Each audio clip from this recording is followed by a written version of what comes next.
Kiran sir చెప్పినట్టు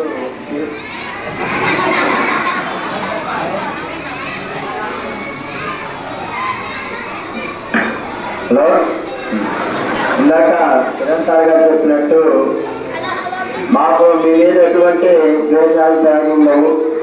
ఏదైనా కొట్టినా తిట్టినా అది మీ మంచి కోసమే. వాస్తవంగా సర్వేపల్లి రాధాకృష్ణ మీకు ఎవరికని తెలుసా? అసలు ఆయన పుట్టినరోజుని ఎందుకు మనం జరుపుకుంటాం? అయితే హలో సర్వేపల్లి రాధాకృష్ణ గారు భారతదేశానికి రాష్ట్రపతి అయినప్పటికీ కూడా ఆయనకి విద్యార్థులు అంటే చాలా ప్రేమ. ఎందుకంటే నాకు కూడా పట్టలేదు.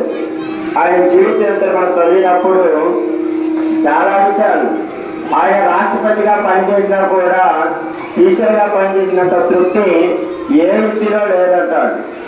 ఎగ్జాంపుల్గా నేను చాలా కొడుతున్నా తిడుతున్నా నేను చాలా పట్టుకొచ్చి చాలా ఆనందపడతాం. ఎందుకంటే మేము కూడా చిన్నప్పుడు మీలాగే ఇలా అలర్ట్ చేసిన వాళ్ళమే, టీచర్లతో తన్నులు తిన్న వాళ్ళమే, తిట్లు తిన్నవాళ్ళమే. మా చిన్నతనం బాల్యాన్ని చూసుకునే ఒకే ఒక వృత్తి ఏంటంటే ఉపాధ్యాయ వృత్తి. ఇంకా చెప్పాలంటే ఒక దేశానికి రాష్ట్రపతిని తయారు చేయాలన్నా, ఒక దేశానికి గొప్పదొంగని తయారు చేయాలన్నా అది ఒక టీచర్కే సాధ్యం. కాబట్టి టీచర్ వృత్తి గురించి మనం వేదాల్లో కూడా చాలా మంది చెప్పారు. గురు తల్లి, తండ్రి, గురువు, దైవం. దైవం కంటే ముందు స్థానం గురువుకే ఇచ్చారు.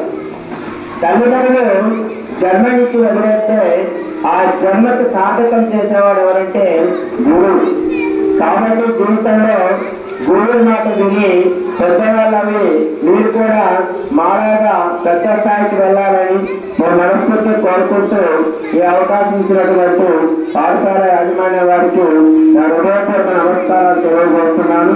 అలాగే నా ప్రియమైన విద్యార్థులకు గురు పూజ శుభాకాంక్షలు తెలియజేస్తున్నాను.